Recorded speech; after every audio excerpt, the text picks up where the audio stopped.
Bien, estamos con las 1900 personas escuchándonos ahora, atentas a su presentación. Así que lo dejo. Bueno, muchas gracias. Gracias también al doctor Osorio, excelente presentación, como siempre, y también dando la oportunidad para contar estas historias que se escriben acá en las urgencias. Lo que hoy día quiero comentarles son algunas generalidades del síndrome coronario agudo. Yo sé que ustedes están empezando el camino, pero es importante a lo mejor que vayan ya enterándose de algunas cosas que en el transcurso del tiempo van a ser cada vez más importantes para ustedes. Lo primero, y esto tiene que ver un poco con que cada uno es fans del territorio o de la especialidad que hace referencia, digamos, es contarle un poquito de esta extraordinaria bomba, la extraordinaria máquina que significa el corazón. Y que, por ejemplo, uno considera que el corazón late más de 100.000 veces al día, y eso significa que probablemente late más de 2.700.000.000.000 de veces en una vida, en un paciente con un promedio de edad de 75 años. El corazón es una máquina que bombea volumen, y en ese sentido probablemente este mismo paciente, promedio 75 años, llega a bombear 200 millones de litros en su vida. La fuerza, el peso de expulsión que crea el corazón se ha estimado, digamos, en un día, si uno realiza una somatura, en 7.6 toneladas. Y en ese sentido, considerando que nuestro peso del corazón, nuestro tamaño del corazón en promedio, en corazones sanos, es más o menos nuestro puño, uno logra entender de que probablemente se trata de una máquina tremendamente eficiente, y que en el sentido de la eficiencia, todo lo que tiene que ver con la arquitectura, desde la bioquímica, ¿verdad?, desde el metabolismo celular, desde la actina, la miosina, y en este caso de la perfusión coronaria, la parte eléctrica y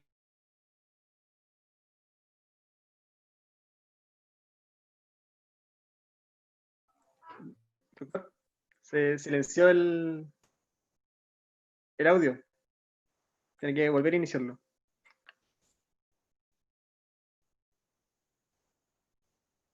Abajo a la izquierda. Doctor.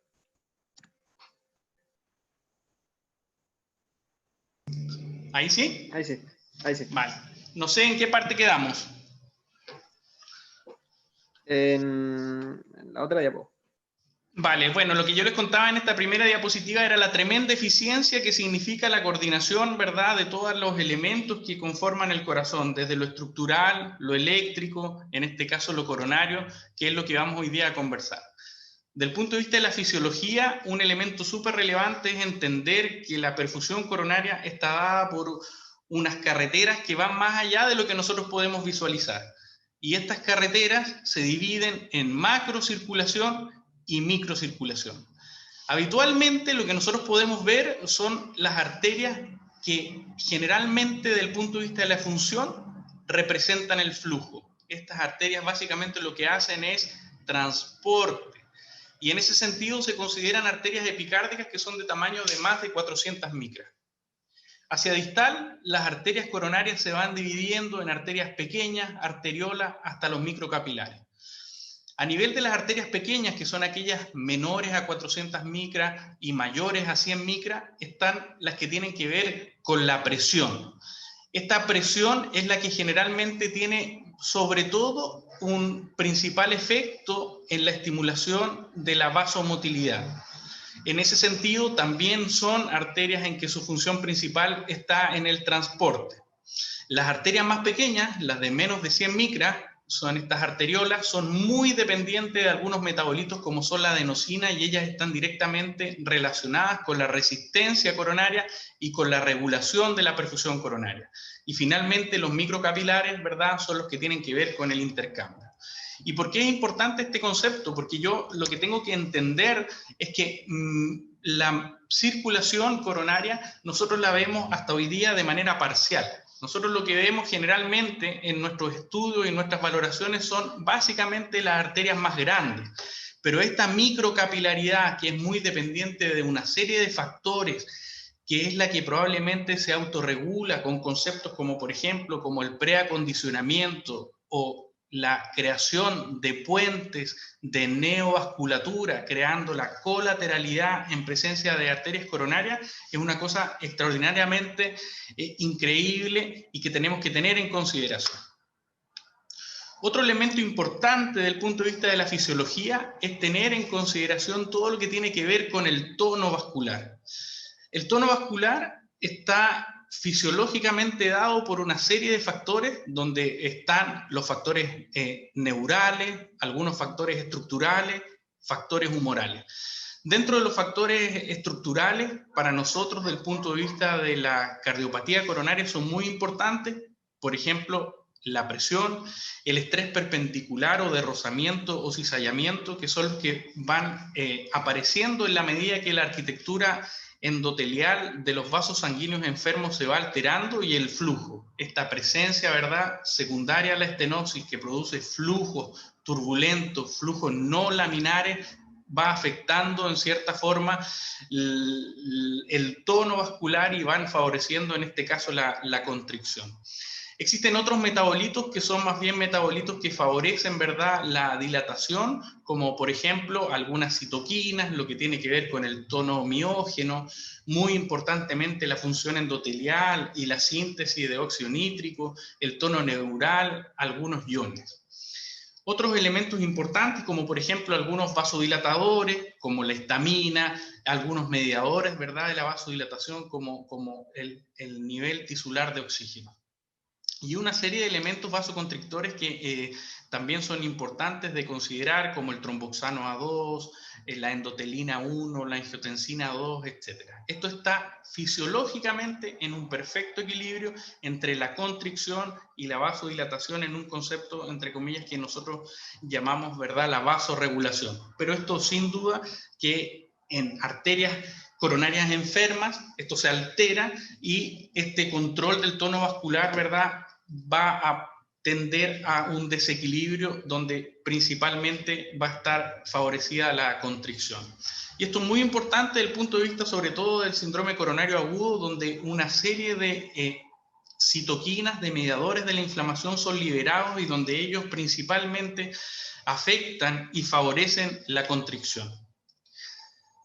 Del punto de vista fisiológico, otro concepto que es muy importante es esto que tiene que ver con el flujo coronario y la reserva de flujo coronario. Nosotros habitualmente, ¿verdad?, tenemos una autorregulación para permitir una gradiente de presión coronaria más o menos estable y un flujo coronario estable. Pero esto puede cambiar en la medida que algunos requerimientos favorezcan o hagan necesitar el aumento del aporte. Y esta vasodilatación, esta reserva funcional de vasodilatación, es lo que recibe el nombre de reserva coronaria. La reserva coronaria es un concepto bien amplio, entonces, que tiene que entenderse y individualizarse en cada uno de nuestros pacientes. Van a haber ciertas patologías o ciertas condiciones que probablemente lo van a disminuir.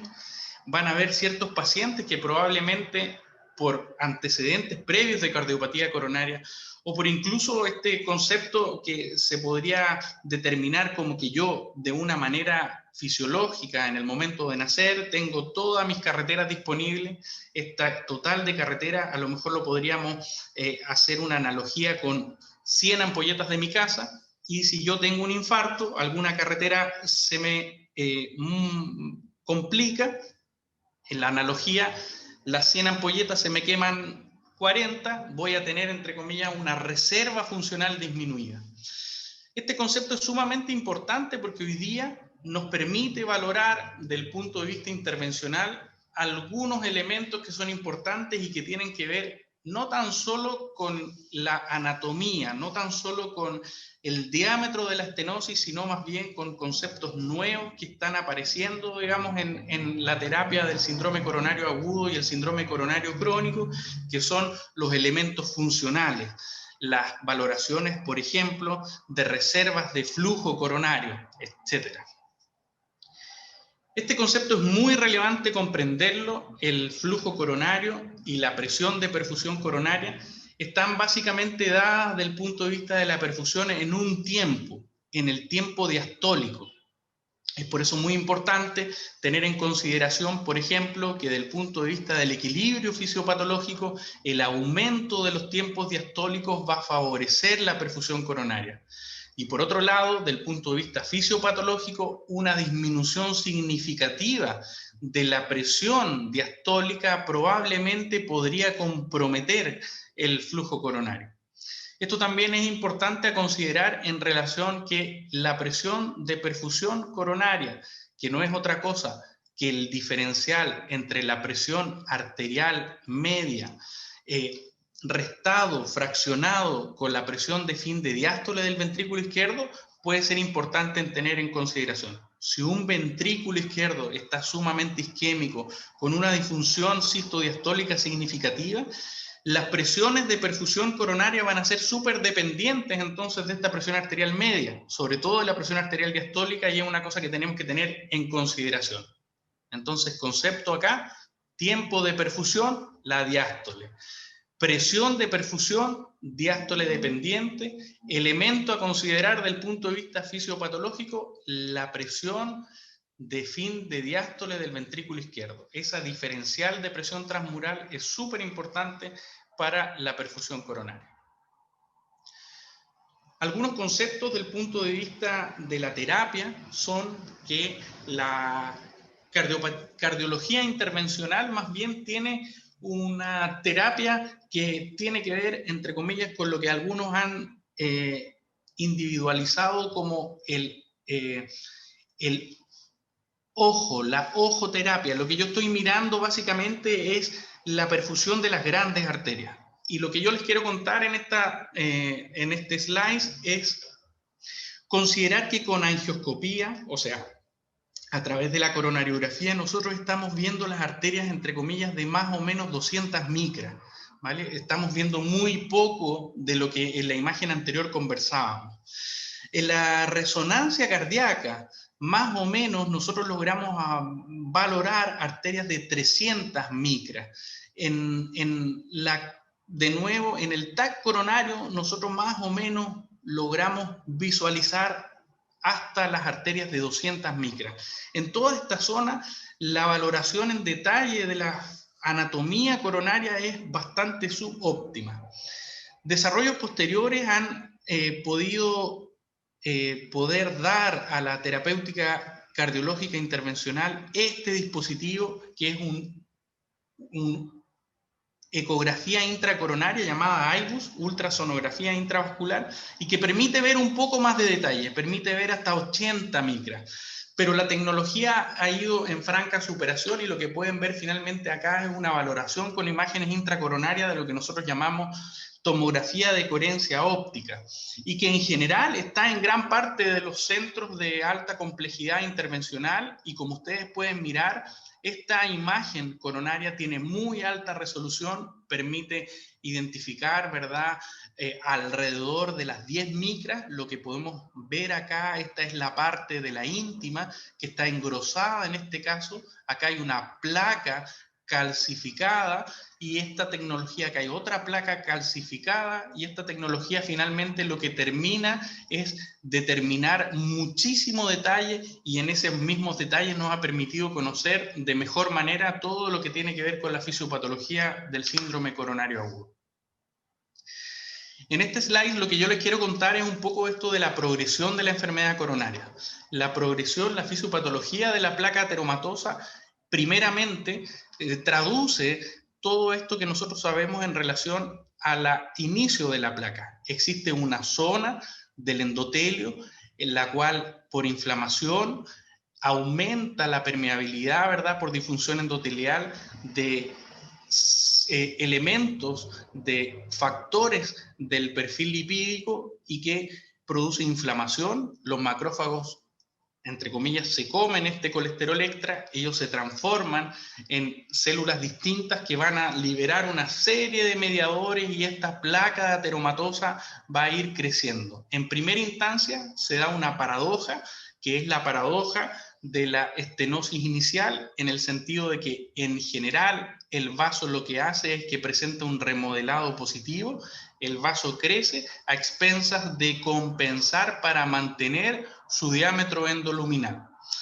Pueden pasar diferentes cosas en este tiempo. Hemos podido identificar ciertas características de estas placas tempranas que, por una serie de elementos, probablemente la gran mayoría mediados por inflamación, pueden tomar diferentes caminos, pueden tomar caminos de estabilización, donde en general se produce una placa fibrosa con alto contenido colágeno, con poca inflamación, con un core de lípidos bastante pequeños y que habitualmente se estabilizan o incluso, entre comillas, se recuperan, produciendo lo que nosotros llamamos un remodelado negativo, pero con una estenosis que en general tiene poco riesgo de transformarse en un accidente de placa y producir un síndrome coronario agudo.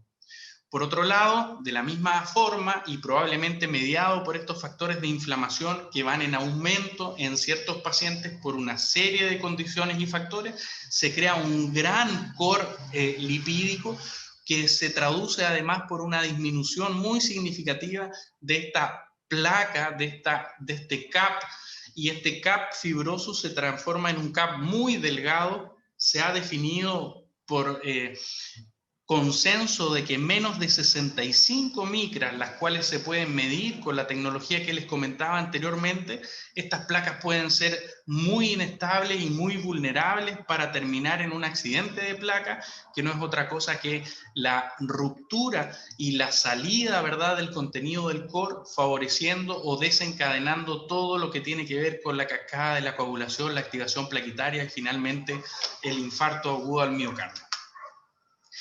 Esta característica, esta diferenciación en relación a por qué una placa se inflama, por qué una placa es más inestable, por qué existe este camino histopatológico hacia vulnerabilidad versus otro, hacia estabilidad, parece ser explicado por la presencia de inflamación sistémica.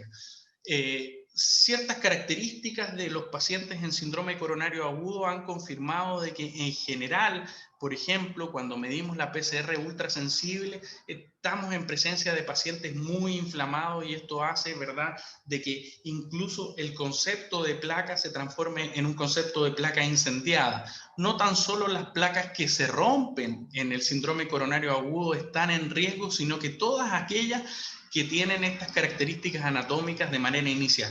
Probablemente, con el paso del tiempo, o alejado del síndrome coronario agudo, o mediante valoraciones en que la PCR, por ejemplo, ultrasensible está en rango bajo, pareciera que pasó el temporal, el riesgo, entre comillas, de que el viento a altas velocidades se lleve el zinc de la casa, parece que pasa, y estas placas en general se estabilizan, pudiendo sufrir otro tipo de lesiones, pudiendo sufrir, por ejemplo, una erosión de placa, pero si es que los mecanismos de autorregulación pueden resolver el problema sin mayor incidente, lo más probable es que no pase nada. Y lo más probable es que esa misma placa, esa misma erosión, se termine, entre comillas, autosanando y produciendo lo que hoy día conocemos como este remodelado negativo.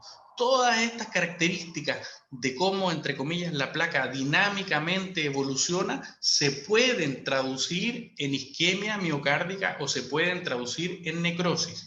Es este grupo, el de las placas, entre comillas, más vulnerables, aquellas que se incendian, aquellas que van a traducir, entre comillas, estos eventos con biomarcadores de manera muy aguda y muy abrupta, acompañada de síntomas, las que configuran lo que nosotros llamamos síndrome coronario agudo.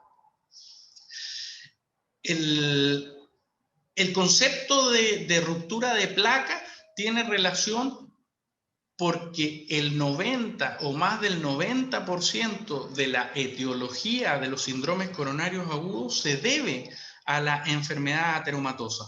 Pero, por otro lado, o mirado de un punto de vista antagónico, no necesariamente por tener enfermedad ateromatosa voy a tener un síndrome coronario agudo como etiología. Finalmente, para cerrar el círculo del síndrome coronario agudo, existe más o menos un 5, un 10% de causas de síndrome coronario agudo que no son ateromatosas. Pueden ser absolutamente, a lo mejor, poco habituales, pero hay que tener en consideración la presencia, por ejemplo, de una endocarditis en válvula aórtica o incluso más extraordinario, la presencia de un tumor benigno en una válvula, por ejemplo, un fibroelastoma, puede favorecer, esto es una especie de gusano que se implanta, que nace a partir de las válvulas, puede favorecer por su presencia dentro del torrente sanguíneo la formación de trombo, y ese trombo puede migrar y puede terminar ocluyendo, ¿verdad?, una arteria coronaria.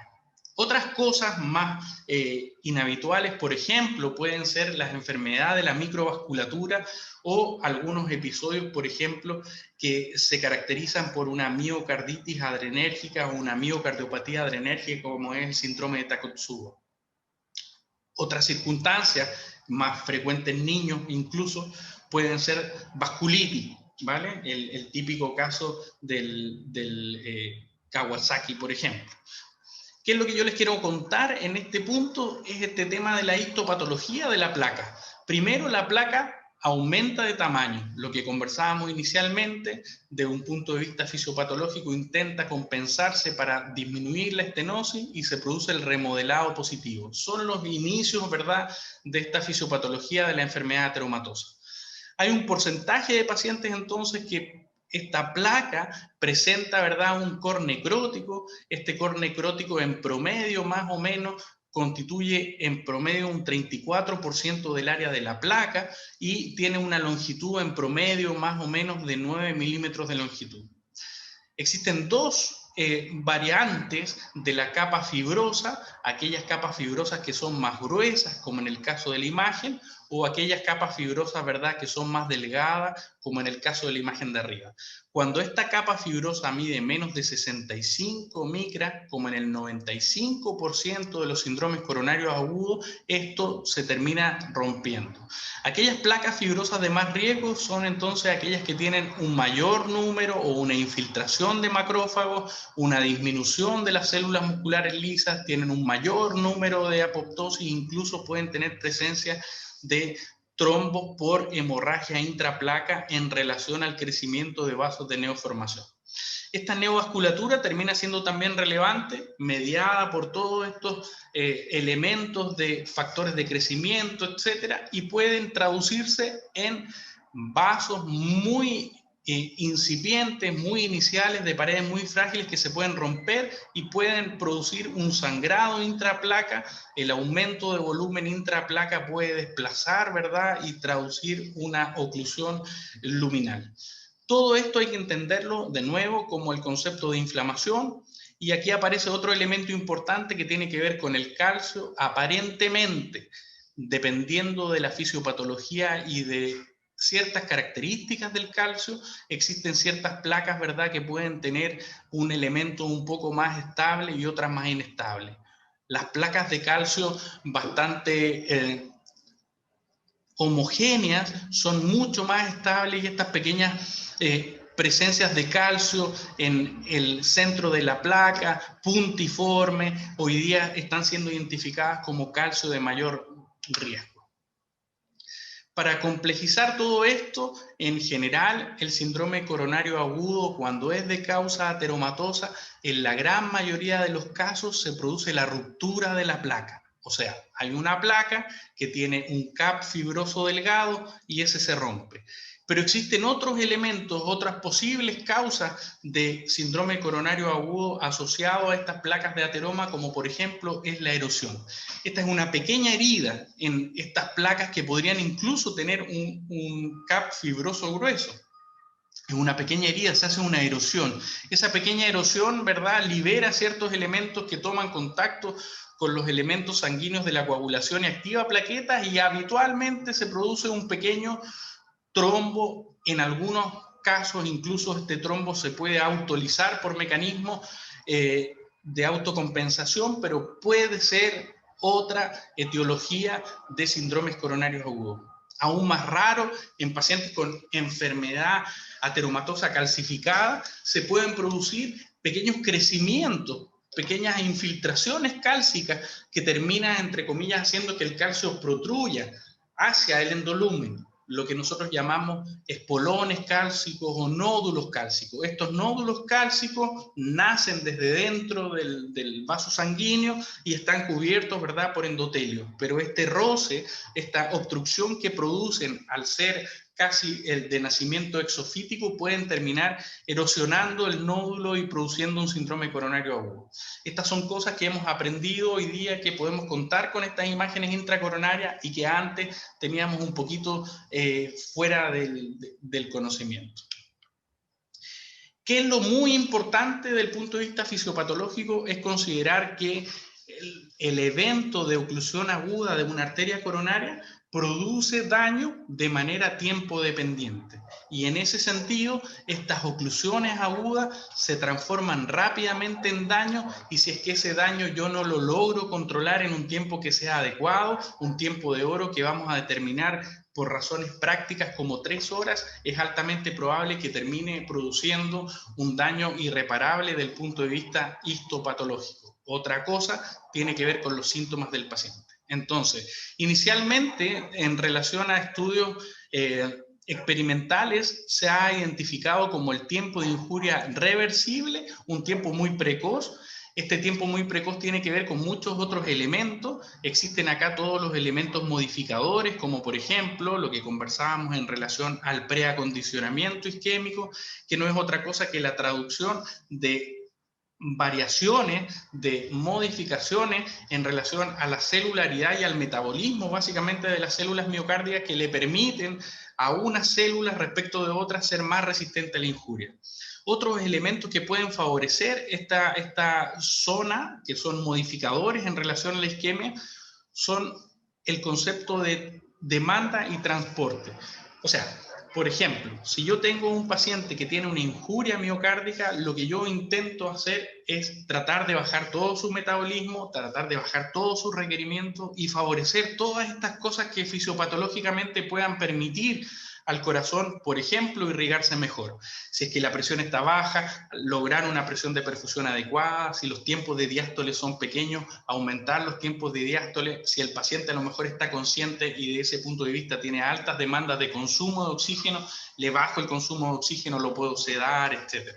Y finalmente, todo esto que tiene que ver con la colateralidad, que también, además, lo más probable es que tenga que ver con enfermedad coronaria de largo plazo. Los pacientes que tienen enfermedad coronaria de muy largo tiempo tienen una adaptabilidad y en ese sentido se defienden mejor para los episodios de síndrome coronario agudo. Cuando yo tengo un paciente joven sin colateralidad, la oclusión aguda de un vaso sanguíneo puede terminar siendo incluso el causante de una muerte súbita. Entonces, en esta primera etapa, en la oclusión aguda, el corazón puede incluso terminar sin daño.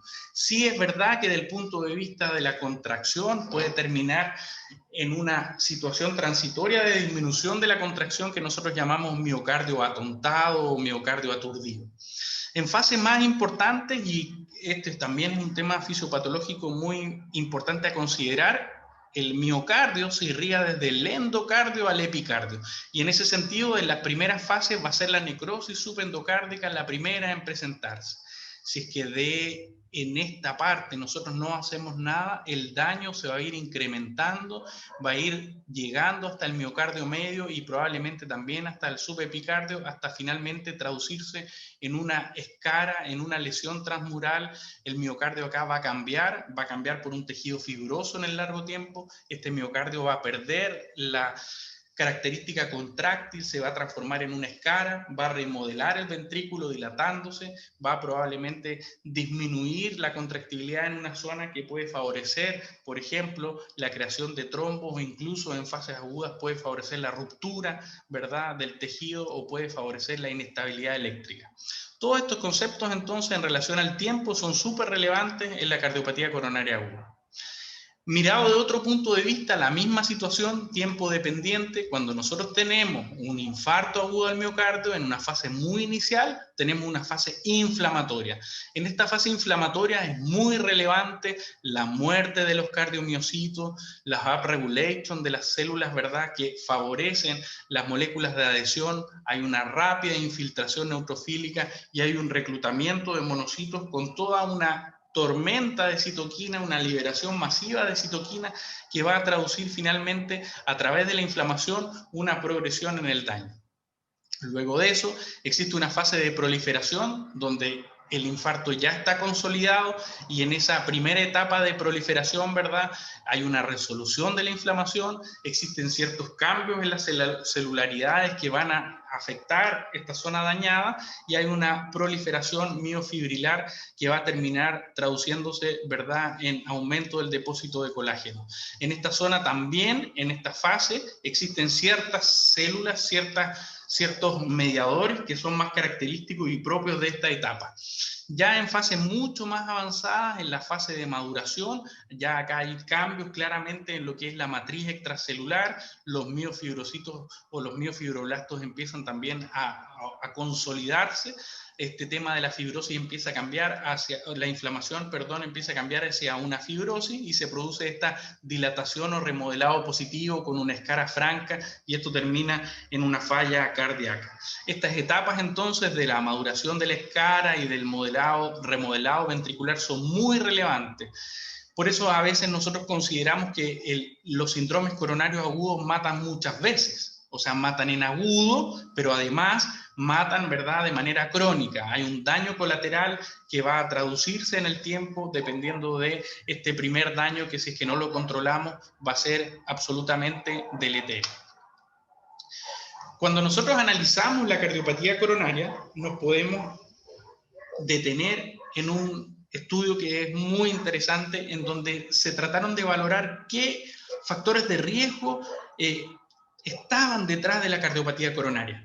Bajo el concepto entonces de la salud pública, que prevenir es mejor de curar, nos dimos cuenta de que existen 9 factores de riesgo que en general se traducen fuertemente en favorecer la presencia de cardiopatía coronaria y en favorecer los síndromes coronarios agudos. Y son bastante lógicos de considerar hoy día, digamos, las alteraciones lipídicas, el consumo de tabaco, los factores psicosociales como por ejemplo el estrés o el mal dormir, la obesidad abdominal, ¿vale?, la diabetes mal controlada, la hipertensión mal controlada y algunos factores favorecedores. En esta etapa todos nosotros estábamos muy contentos cuando nos dimos cuenta que el consumo de alcohol en cierta forma podía ser protector. Algunos lo malentendimos, digamos. Cuando no hay consumo, o al revés, cuando hay consumo diario de vegetales y frutas y el sedentarismo. Estos elementos son fundamentales y acá son fundamentales también para atacar el síndrome coronario agudo, para poder prevenir. El sedentarismo sobre todo y el tabaquismo diría yo que son muy, muy importantes. Cuando uno empieza a analizar hipertensión arterial, diabetes, tabaquismo, dislipidemia, uno se empieza a dar cuenta que dentro de esos elementos existen el gran porcentaje de pacientes. Y es lo que nosotros, por ejemplo, vemos acá. Aquí están los factores, hay un análisis entonces de los factores de riesgo más importantes. Acá está el tabaco, la diabetes, la hipertensión, y esta relación de dislipidemia, una dislipidemia ateromatosa, una relación de ApoB a ApoA1. Cuando yo los tengo de manera individual, sí producen un riesgo, son importantes en el riesgo de cardiopatía coronaria, pero cuando yo los voy sumando y a ellos, por ejemplo, sumo obesidad o sumo aumento de la presión sistólica, etcétera, o los factores psicológicos, este riesgo empieza a ser significativamente en aumento y casi de una forma algorítmica. Eso es muy importante. Entonces, el Interheart nos mostró 9 factores de riesgo cardiovascular que son importantes a considerar para dar la pelea a esta batalla que estamos perdiendo.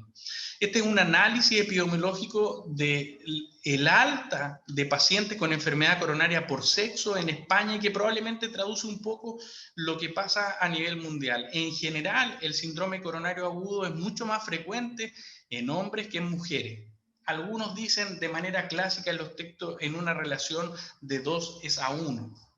Del punto de vista fisiopatológico tenemos que tener en consideración de que las mujeres están en un riesgo muy alto, básicamente porque su enfermedad es mucho más severa y además porque su característica de presentación muchas veces atípica termina siendo subdiagnosticada, ¿vale? En este otro análisis lo que podemos entonces observar es un análisis de subgrupos de pacientes divididos por grupo etario. y entonces más o menos podemos decir que en el grupo etario de pacientes jóvenes, de alguna manera, digamos, menores de 74 años, las incidencias, los números de casos de síndrome coronario agudo se ha mantenido relativamente estable, no hay una fluctuación significativa. Por otro lado, la epidemiología de todas las patologías que traduce probablemente los beneficios de una medicina mucho más moderna, de una medicina con alta probabilidad de atención inmediata y aumento en ese sentido de la sobrevida, va desplazando el número de síndrome coronario agudo hacia pacientes que tienen una mayor edad, ¿vale? Y en ese sentido, de nuevo, aumentando todo el tema de los pacientes con mayor riesgo, mayor comorbilidad, etcétera. Esto es muy interesante porque es un análisis del Reino Unido en el cual analiza básicamente qué pasa con los pacientes una vez que ingresan y una vez que están de alta. Esto es el total de pacientes que sufrieron un infarto.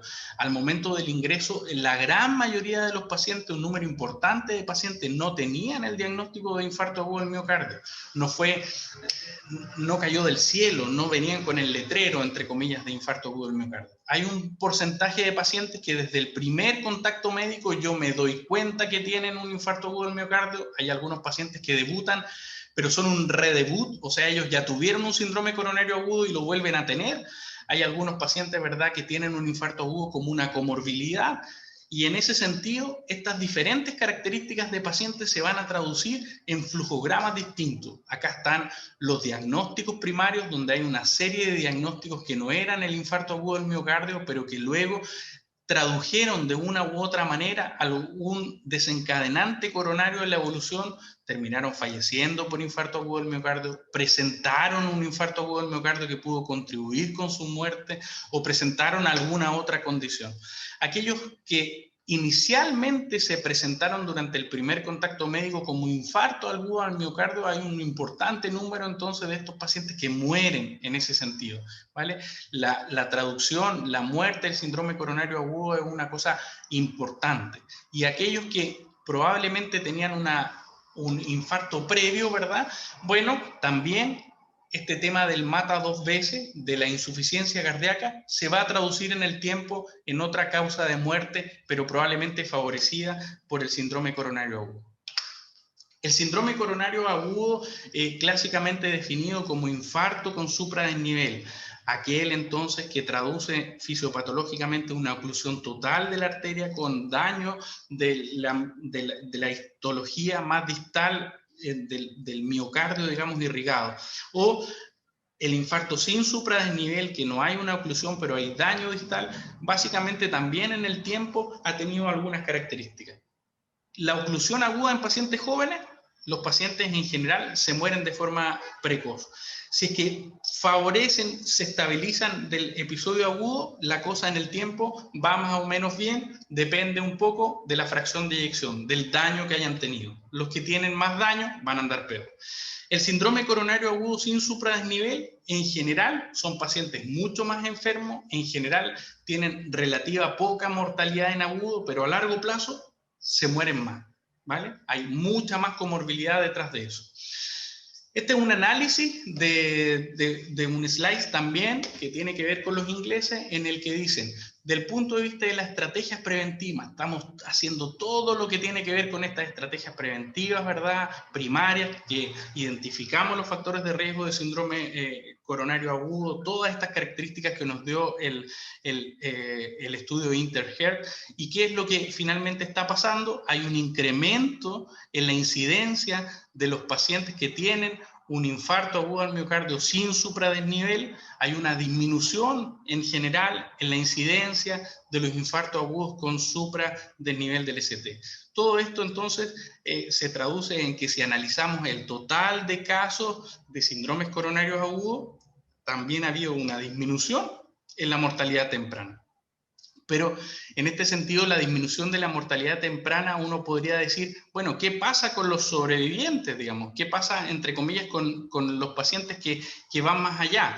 Bueno, estos pacientes que van más allá, hay que tener ojo, porque tenemos que reclasificarlo. Hay varias cosas que, del punto de vista de todos los datos que están pasando, pareciera ser que hay diferentes carriles, pareciera ser que hay diferentes características de cada paciente, y en este sentido, lo que nos den, entre comillas, los datos internacionales al trabajar con estos Big Data, probablemente nos va a dar una oportunidad para, de nuevo, intentar acá, a lo mejor, crear nuevas terapias, hacer nuevas identificaciones. Por otro lado, estos pacientes que van en aumento, ojo, en general son pacientes que son mucho más frágiles, son pacientes que tienen mucha más edad y son pacientes que tienen mucha más comorbilidad. Muchos de ellos caen en este círculo vicioso que logran superar un síndrome coronario agudo, pero luego, ¿verdad?, vuelven a presentar un síndrome coronario agudo y así. Hasta que en alguno de esos episodios, cuando la causa de muerte es cardiovascular, bueno, terminan falleciendo. Acá también hay otro tipo de desarrollo que probablemente tenga que ver con algunos tipos de tratamientos y tecnología en poder identificar, seguir estos pacientes, tratar de favorecer los diagnósticos precoces, etcétera. Mirado de otro punto de vista, y en este mismo sentido del incremento de la incidencia de los eventos no fatales, tenemos una serie de pacientes en que incrementan estos eventos cardiovasculares no coronarios. Por ejemplo, aquellos pacientes que con el paso de los años hacen más falla cardíaca, aquellos pacientes que hacen accidente cerebrovascular, aquellos pacientes que por la progresión de los años hacen enfermedad valvular coronaria, o aquellos pacientes que incluso hacen eventos, ¿verdad?, no cardiovasculares. Y en ese sentido, de nuevo, pareciera ser que estos pacientes o subgrupos de pacientes pudieran ser una oportunidad para hacer una terapia mucho más específica y considerar algunos pacientes, entre comillas, de muy alto riesgo, como pudieran ser el grupo de las mujeres, los pacientes que ya tenían falla cardíaca, aquellos pacientes diabéticos, los adultos mayores o incluso otros subgrupos como pudieran ser también los pacientes con enfermedad renal crónica, etcétera. Hay muchas cosas que tienen que ver con la oportunidad de mejora de los cuidados, ¿verdad? Y todo lo que tiene que ver con el incremento del uso de las guías, la norma, la planificación, la estratificación de estándar de cuidado, lo más probable es que incremente y mejore nuestros resultados. Y en ese sentido, de los resultados y de los diagnósticos también estamos viviendo una nueva era. Las últimas guías de infarto agudo del miocardio acaban de confirmar, y por primera vez, y a lo mejor por muchos años, este sentido pésame, que en paz descanse, de los marcadores como la creatinquinasa. Ya las CK no van a ser consideradas como elementos diagnósticos en síndrome coronario agudo que se recomienden, y probablemente sea el inicio de una nueva era, ¿verdad?, donde podamos nuevamente entender mejor qué pasa en los síndromes coronarios agudos. Visto de otro punto de vista, esta alteración de la cardiopatía coronaria, que se traduce entonces en isquemia, la podemos considerar bajo dos puntos de vista. Existe la patología primaria coronaria, ¿verdad?, donde están principalmente los infartos tipo 1 de la clasificación de infarto agudo del miocardio, donde están estos componentes de la aterotrombosis, donde está básicamente lo que habíamos conversado en relación a la ruptura de placa, a la erosión, etcétera, etcétera, etcétera. Y estos tienen claramente un eje que está básicamente bien indicado y bien estandarizado en las guías. Pero hemos aprendido que existe otro subgrupo, que son los infartos tipo 2, aquellos que básicamente o fenotípicamente traducen una alteración, un desbalance entre el aporte y la demanda, y que en presencia, por ejemplo, de cardiopatía coronaria crónica estable pueden pasar ciertas cosas, pueden producirse ciertos desencadenantes que puedan traducir en marcadores lo que está pasando a nivel del miocardio. El típico ejemplo, un paciente, ¿verdad?, con cardiopatía coronaria crónica estable, se le rompe una úlcera gástrica, hace una anemia muy severa, y por este desbalance entre aporte y consumo termina traduciendo un infarto, ¿verdad?, sin supradesnivel y marcadores positivos. Hoy día no sabemos muy bien qué es lo que tenemos que hacer. Sí sabemos que tenemos que mantener un balance claro, y también sabemos que estos biomarcadores, en general, los biomarcadores de daño miocárdico son factores pronósticos. Les va más mal a los pacientes que elevan biomarcadores independientes de que si están en el contexto de un infarto tipo 1 o un infarto tipo 2. Hay otras cosas que tenemos que seguir aprendiendo, por ejemplo, como son el síndrome coronario agudo asociado a infarto agudo del miocardio sin lesiones coronarias obstructivas. También pueden estar en un componente tipo 1 o tener algún elemento favorecedor con componente tipo 2, y en este contexto conversaremos un poquito más de algunas circunstancias que podrían ser consideradas en los pacientes, que está muy de moda, es un área de desarrollo muy importante, y del punto de vista de la abreviatura recibe el nombre de síndrome de Minoka, que no es otra cosa entonces que las arterias coronarias sin lesiones obstructivas. Pero no hay que olvidarse que desde el punto de vista del diagnóstico, lo que sigue siendo muy relevante en el síndrome coronario agudo es la identificación de los pacientes, la sospecha diagnóstica y la muy rápida realización de un electrocardiograma. El electrocardiograma en síndrome coronario agudo sigue siendo un marcador de calidad.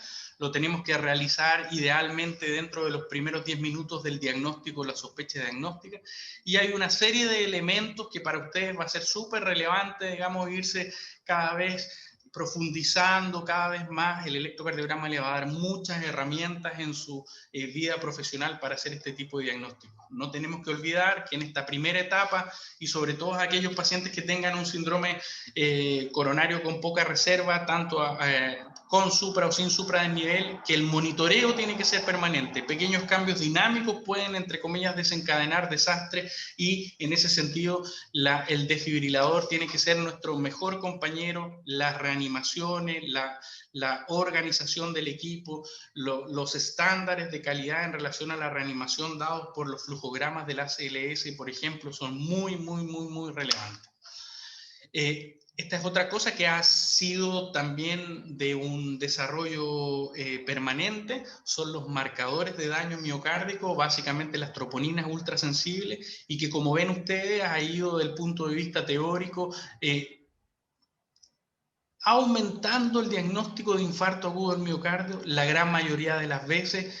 Ahora, con estos exámenes que traducen muy pequeño daño miocárdico, podemos ver que probablemente la angina inestable va cada vez desapareciendo. La gran mayoría de los pacientes que antes consideramos angina inestable, hoy día con estos marcadores vemos que tienen algún grado de lesión miocárdica, y en ese sentido entonces también en síndrome coronario agudo esto ha ayudado muchísimo a mejorar el diagnóstico y a hacer cada vez menor esta zona gris de pacientes en que antes pensábamos que probablemente no tenían nada.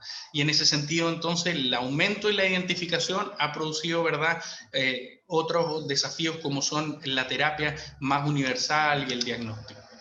En este mismo sentido del diagnóstico, también otros elementos a considerar ha sido el desarrollo permanente de la ecocardiografía en sus diferentes formas, en sus diferentes approaches, transesofágico, transtorácico, etcétera.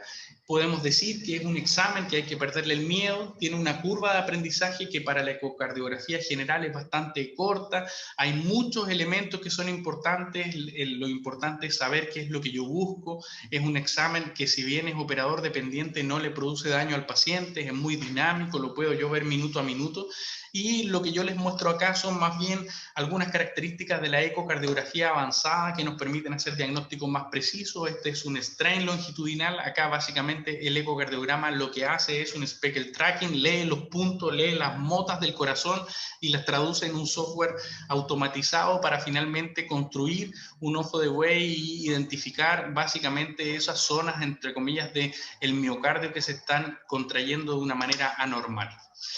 De otro punto de vista, ya lo comentó el doctor Osorio, la importancia individualizada y en pacientes específicos de métodos diagnósticos más avanzados, como es el escáner coronario, o como podría ser incluso un escáner coronario más avanzado, como es el triple rollout en urgencia.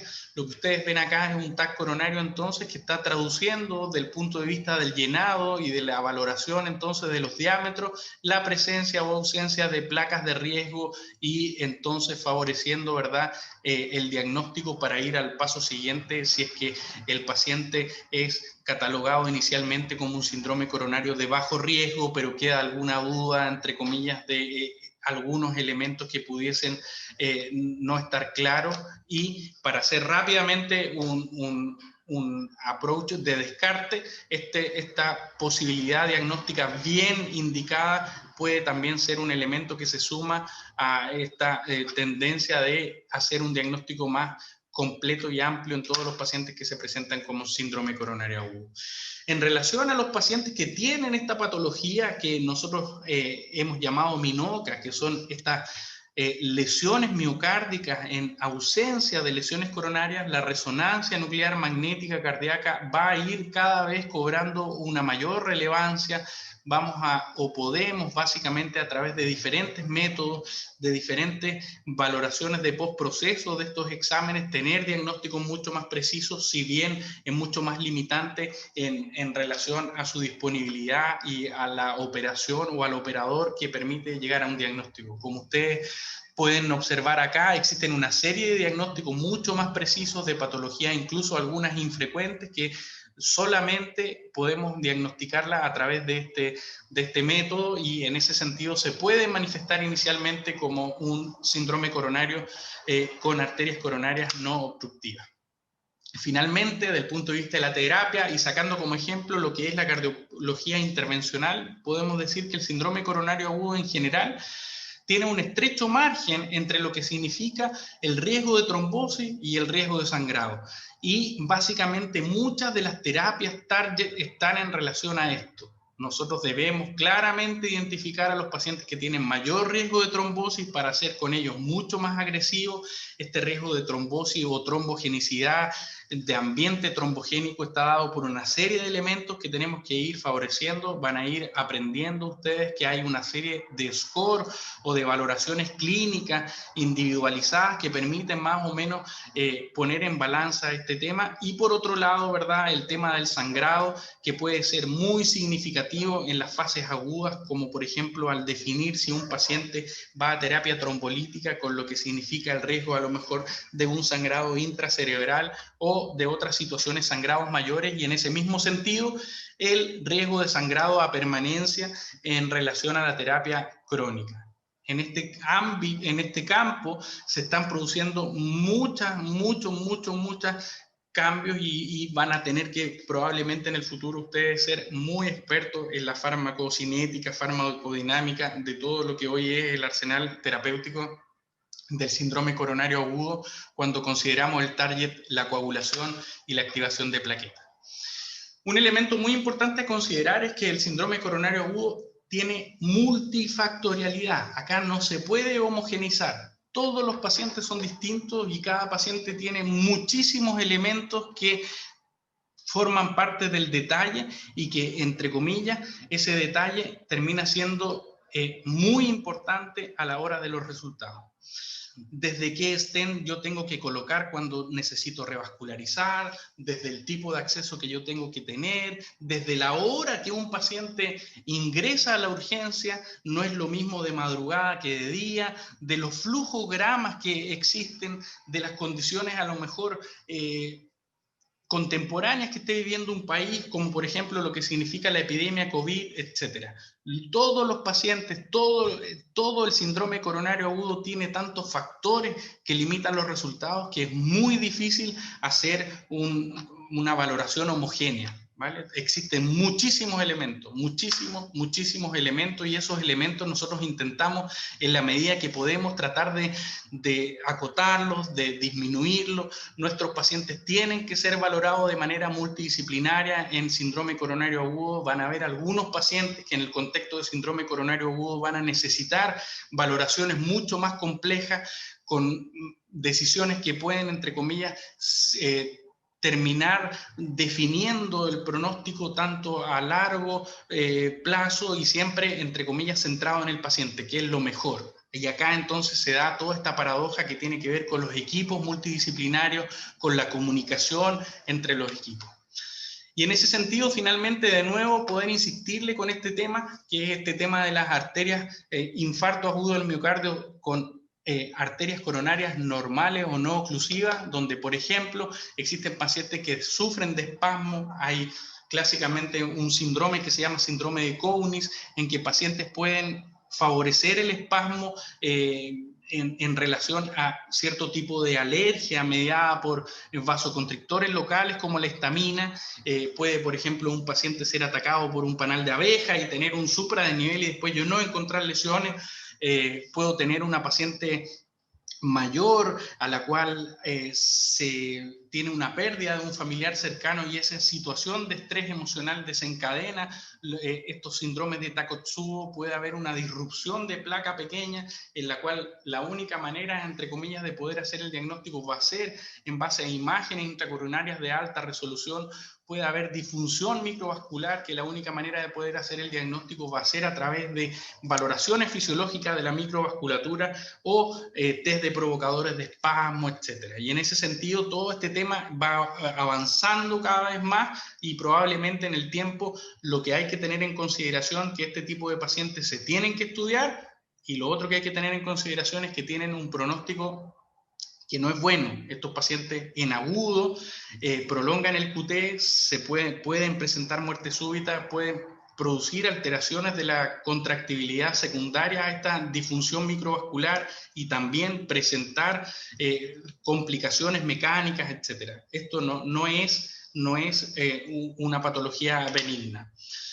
Entonces, insistirle que todo este tema del síndrome coronario agudo se tiene que traducir en una organización. Acá nada lo podemos dejar al azar. Acá es súper importante que los equipos se mantengan unidos, que tengan buenas relaciones humanas, que todos tengamos un compromiso por trabajar, que mantengamos una buena comunicación en red, que coordinemos esa comunicación, que nos mantengamos en una confianza permanente y que esto se traduzca en cooperación para que finalmente el trabajo de equipo traduzca en éxito lo que nuestros pacientes necesitan. Y finalmente, entonces, el último slide, lo que quiero yo presentarles es que todos nosotros que trabajamos en el equipo de salud, en mayor o menor medida, tenemos la responsabilidad de no dejar nada al azar. Acá no podemos dejar nada al azar. Existen ciertas normas, ciertos checklists que pueden ser incluso tan sencillos como, por ejemplo, verificación de que estén todos los medicamentos, verificación estandarizada con un checklist permanente de que nuestro equipo de desfibrilación esté funcionando, las baterías, etcétera. Todos estos procesos de calidad en síndrome coronario agudo, en otras patologías que pueden ser críticas, en accidentes cerebrovascular, debemos hacerlas y hacerlas cada vez más. Muchas gracias. Super, Doc. Nos contamos con usted entonces para mesa redonda. Voy a estar atento de manera permanente. Ya. Entonces ahí nos cuenta. Ahí le avisamos. Es que seguimos todavía. No, súper bien. Muchas gracias por la presentación. Ahora